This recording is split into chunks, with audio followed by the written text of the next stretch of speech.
हूं आपके साथ ज्योति पांडे। नेशन न्यूज 24 पर हम आपको दिखाएंगे देश दुनिया से जुड़ी तमाम बड़ी और मुख्य खबरें। तो चलिए शुरुआत करते हैं कुछ खास खबरों से। सौतेली बेटे द्वारा मां की गई पिटाई, मां ने पुलिस से लगाई न्याय की गुहार। कुशीनगर जिले के खड्डा थाना अंतर्गत ग्राम सभा विशुनपुरा बुजुर्ग की रहने वाली रेणु चौधरी की शादी लगभग 25 साल पहले संजय चौधरी से हुआ, जबकि संजय चौधरी पहले से ही शादीशुदा था।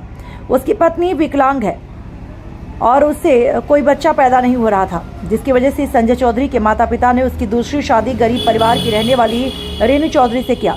शादी के कुछ दिन बाद से संजय चौधरी की पहली पत्नी से भी संतान होने लगा तथा रेणु चौधरी से भी बच्चे होने लगे।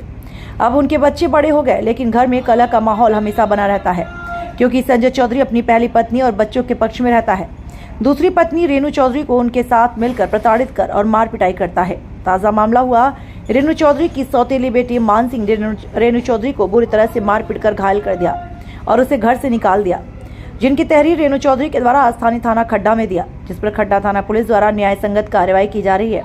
इस संबंध में थाना अध्यक्ष खड्डा नीरज कुमार राय से दूरभाष पर बात की।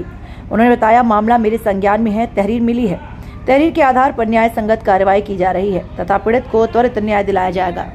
मामला है और आप इतनी परेशान हैं, अपना नाम पता सहित पूरा बताइए, डिटेल कैसे कैसे क्या घटना हुई है। मैं समूह, मेरा नाम रेणु चौधरी है, बिशुनपुरा बुजुर्ग के रहने वाली हूँ जी। हमको शादी 1999 में मेरी शादी हुई थी। मेरे घर वाले ही दोनों पति, सास ससुर और माँ बाप शादी किए थे जी। और पहली उनकी पत्नी थी विकलांग। मेरे सास ससुर कहे कि वो पहली वाली जो बीवी है उनका बच्चा नहीं होगा। मुझसे शादी हुआ, जब मेरी शादी हुई तो जब यहाँ मैं आई तो उसके भी बच्चे होने लगे और मेरे भी बच्चे हुए। 3 बच्चे की माँ मैं भी हूँ।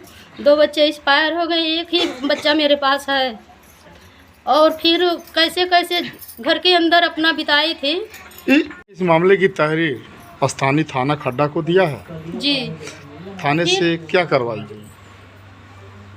थाने पे मैं पहले तो मार खा गई और मेरा बच्चा मामा के घर रहता था। गांव वाले सूचना दिए, फिर मेरा बच्चा आया। नहीं, आपके तहरीर पे थाना अध्यक्ष के द्वारा कोई कार्रवाई की गई? हाँ, कंप्लेन लेकर गई थी तो वो बोले कि ये कंप्लेन रख दीजिए और घर जाइए। कहीं सर मेरी हालत देखिए कैसी है, घर वाले हमको बहुत प्रताड़ित कर दिए हैं। तो ठीक है, रख दीजिए, हम कल उनको देखेंगे। आपके तहरीर पे कोई कार्रवाई अभी तक हुई है? वही कागज दिए, फिर दूसरे दिन गए और जो मुकदमा का कागज बनता, मुकदमा कागज दे दिए और कहे घर जाइए। यानी कि मुकदमा पंजीकृत हो चुका है जी। बाकी वो लड़का को, मेरे घर वाले को उसमें कौन कौन लोग अभियुक्त हैं आपके मुकदमे में?